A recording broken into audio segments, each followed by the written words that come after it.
ഉള്ളത് നിലനിന്ന് പോകാൻ വേണ്ടിയുള്ള ശ്രമമാണ് ഞാൻ നടത്തുന്നത്. മ്യൂസിക് ഫീൽഡ് ശരിക്കും പ്രൊഫഷൻ ആക്കാന്ന് പറഞ്ഞാൽ കുറച്ച് ഡിഫിക്കൽട്ട് ആയിട്ടുള്ള ഒരു കാര്യമാണ്.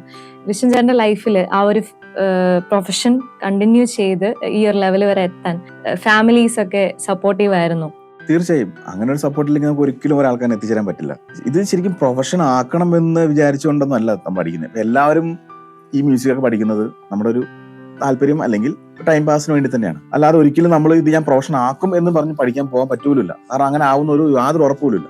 അപ്പൊ ഈ ഒരു താല്പര്യത്തിൽ പഠിച്ചത് പിന്നീട് പല അവസരങ്ങളിലേക്ക് വന്നു.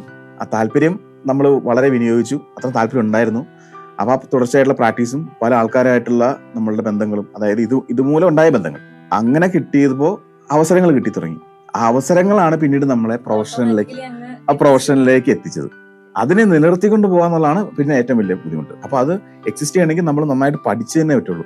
അതല്ലെങ്കിൽ നമുക്ക് വൈറലാവുന്ന പോലെ എന്തെങ്കിലുമൊക്കെ ചെയ്യാം. ചില വൈറൽ ആൾക്കാർ അല്ലെങ്കിൽ അതെല്ലാം നല്ലതാണ്. പക്ഷെ അവരൊക്കെ എക്സിസ്റ്റ് ചെയ്യുന്നുണ്ടോന്ന് വെച്ച് കഴിഞ്ഞാൽ എനിക്ക് അറിഞ്ഞുകൂടാ. ഇപ്പൊ ചിലപ്പോൾ 1 വർഷമോ 2 വർഷമോ പിന്നെ അവരാരും ഉണ്ടാവില്ല. സ്റ്റിൽ ഇപ്പൊ എനിക്ക് 25 വർഷമായിട്ട് നിൽക്കാൻ പറ്റുമെന്ന് പറഞ്ഞാൽ ഇപ്പൊ ഞാൻ ഭയങ്കര വൈറൽ ആവണമെന്ന് എനിക്ക് ആഗ്രഹമില്ല.